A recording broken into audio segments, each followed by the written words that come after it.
ተከተሉኝ እንግዲህ ይሄ ቦታ በጣም የሚገርም ነው። በንጉሱ እንግዲህ ሳህለ ሥላሴ ዘመኑ ዘመነ መሳፍንት ነው። ዘመነ መሳፍንት ደግሞ ሁሉም ነገስታት በተለያየ ቦታ ሆነው ኢትዮጵያን ሲያስተዳድሩ የነበሩበት ዘመን ነው። ያ ዘመን ደግሞ በሸዋ የነበሩት ንጉስ የአጼ ምኒልክ አያት ንጉስ ሳህለ ሥላሴ ናቸውና ንጉስ ሳህለ ሥላሴ ይህንን ቤተክርስቲያን ለመጀመሪያ ጊዜ ያስቆረቆሩት ወይም የሰሩት እኚህ ናቸው። በአዲስ አበባ የመጀመሪያው ቤተክርስቲያን ነው ስንል ኦፍ ኮርስ በዘመናዊት የአዲስ አበባ ታሪክ እንጂ እነ አንቆርጫ ቅዱስ ተክለ ሃይማኖት አሉ። ዋሻ ተክለ ሃይማኖት ሁላችሁም ታውቁታላችሁ። በ600 ምናምን ዓመት አካባቢ የቆየ ቤተክርስቲያን ነው። ሌሎችም አድባራት እነ ራጉኤል 600 ዓመት ቆይተዋል።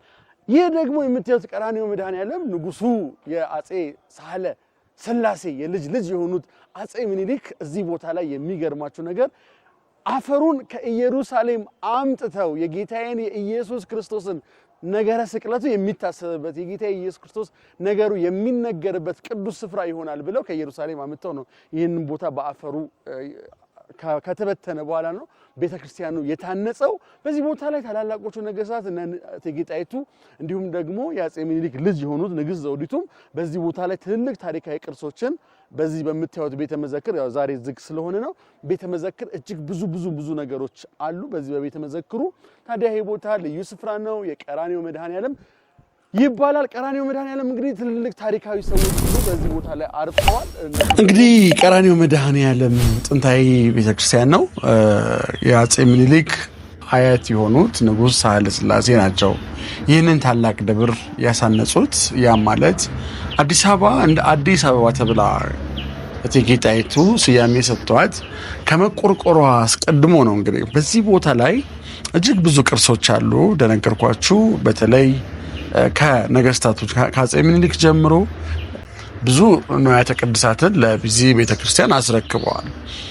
የሚገርመው ትልቅ ሙዚየም አለ። እንግዲህ በዚህ በቀራንዮ መድኃኔዓለም በጣም ትልቅ ሙዚየም አለ። በዛ ሙዚየም ውስጥ የሌለ ነገር የለም። በጣም እንግዲህ አዲስ አበባ ውስጥ ካሉ ትልቅ ታሪካዊ ቦታዎች ቀራንዮ መድኃኔዓለም አንደኛውና ዋነኛው ነው። ኢቭን በአዲስ አበባ ዘመናዊ ታሪክ ማለት ነው። እንግዲህ ከዛ ቀደም አንቆርጫ ተክለ ሃይማኖት የሚባል ታውቃላችሁ። ቅዱስ ላሊበላ በፊት አስቀድም እንግዲህ መሀል ሸዋ አጠቃላይ እኮ የተባረከ ሀገር የተቀደሰ ሀገር ነበረ።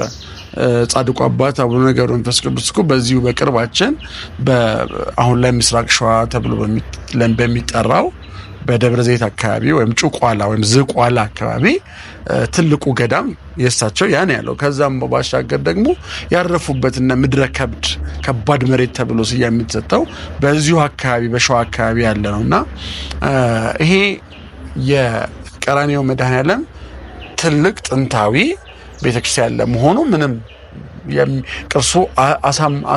ቅርሱ ስታዩት በቃ የሚፈጥርላችሁ ልዩ ስሜት አለ። የሚገርማችሁ ነገር እንግዲህ ከንጉስ ሳህለ ሥላሴ ቀጥሎ እንግዲህ ኃይለ መለኮት አሉ። የአጼ ምኒልክ አባት ናቸው። ከኃይለ መለኮት ቀጥሎ እንግዲህ በኢትዮጵያ የነገሱ ታላቁ ንጉስ እምዬ ምኒልክ ናቸው።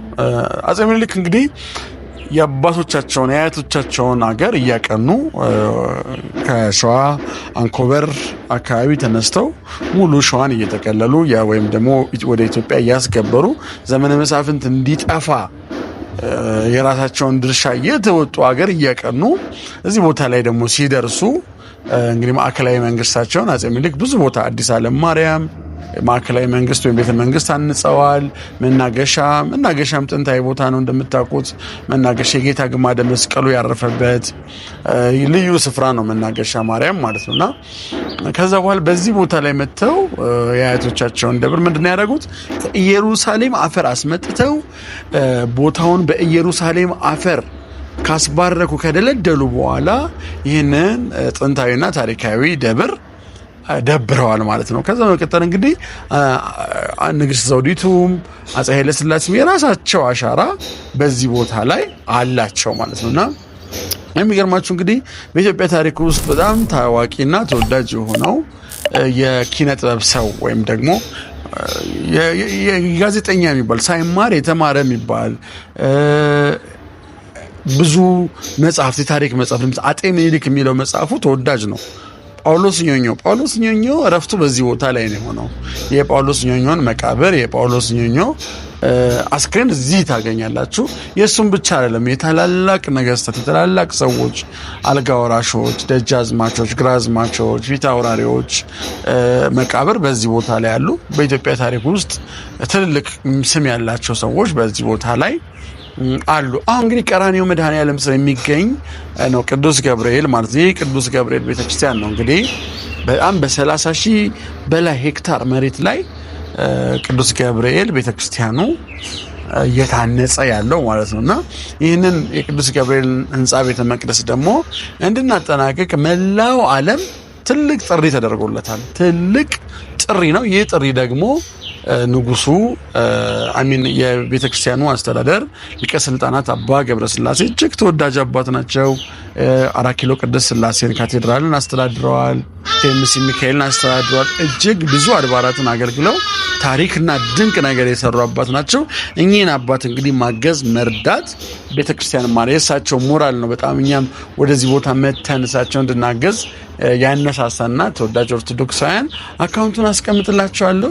የገናናው መልአክ የቅዱስ ገብርኤል ህንጻ ቤተክርስቲያን አካውንቱን እንግዲህ ህንጻ ቤተክርስቲያኑን እንዲሰራ አካውንት አስቀምጥላችኋለሁ። በዛ አካውንት ሁላችሁም እያስገባችሁ ቀራንዮ መድኃኔዓለም እያላችሁ አካውንቱ ላይ እያስገባችሁ ድርሻችሁን እንድትወጡ አሻራችሁን እንድታስቀምጡ በዚህ አጋጣሚ ያሳስባለሁ።